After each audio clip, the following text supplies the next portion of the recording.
Et quel soulagement ça a été de vous voir, Président, vous qu'on avait tellement insulté, tellement accablé, tellement accusé de tout, mais de vous voir vivant et de vous voir dirigeant les affaires de l'État. Jeudi, Ousmane Sonko occupe une place particulière sur le continent africain parce que, mesdames et messieurs, toute l'Afrique vous regarde. Rencontrer Ousmane Sonko est un moment émouvant. Ousmane Sonko, vous ne le savez peut-être pas encore, mais occupe une place singulière dans le paysage du continent africain. Pourquoi? Parce que le Sénégal a une place particulière. Et c'est pourquoi nous avons eu si peur à un moment donné que ce pays que nous chérissons et dont nous connaissons la nature particulière des liens, je parle sentimentaux, je parle culturels, avec le peuple français est si précieux, et surtout le lien de ce pays à sa culture républicaine et démocrate. Que tout cela ne finisse par tourner terriblement mal. Ouf! Vous avez, Président, été en mesure à chaque étape d'une situation compliquée et violente, capable de surmonter l'épreuve et de nous avoir amenés tous au point où nous voici rendus.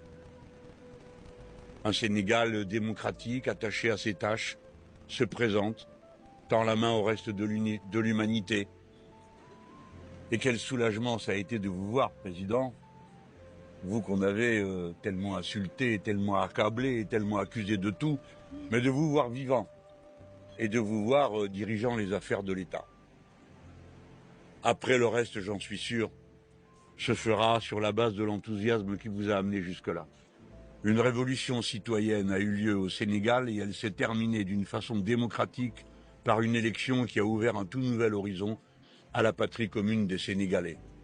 Jeudi, Ousmane Sonko occupe une place particulière sur le continent africain parce que, mesdames et messieurs, toute l'Afrique vous regarde.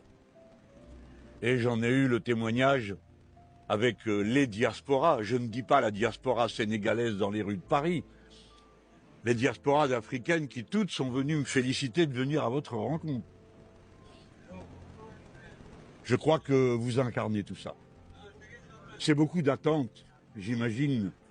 Comme vous avez dit tout à l'heure, vous m'avez rassuré en disant moi je suis un optimiste en toute situation.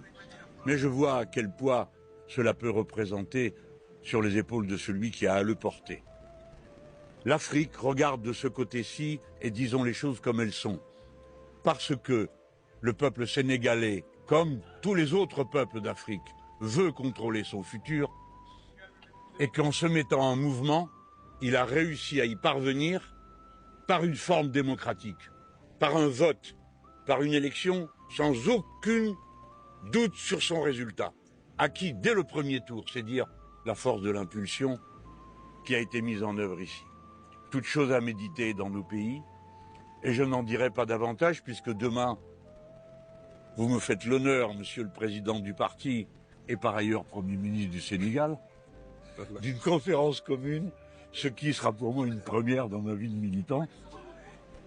Et je sais qu'on va rencontrer la jeunesse et les intellectuels sénégalais qui sont au premier rang des intellectuels de la langue commune. Voilà pourquoi c'est depuis le premier moment où j'ai posé le pied sur la terre d'Afrique, ici au Sénégal, avec ma délégation, que je peux vous dire que je ressens un bonheur profond, intense, à vivre ce que nous vivons et que demain nous allons continuer à vivre. Après cette journée que j'ai commencée avec les mannes de Léopold Sédar Senghor, que je continue avec vous, et demain avec la jeunesse et les intellectuels de votre pays. Merci à vous tous pour l'accueil que vous nous avez réservé, non seulement à moi, mais bien sûr à ma délégation, et à cette partie du peuple français qui vous regarde avec affection et fraternité, et croyez-moi, cela dépasse les frontières des seuls électeurs de Jean-Luc Mélenchon. Merci. Merci. Merci.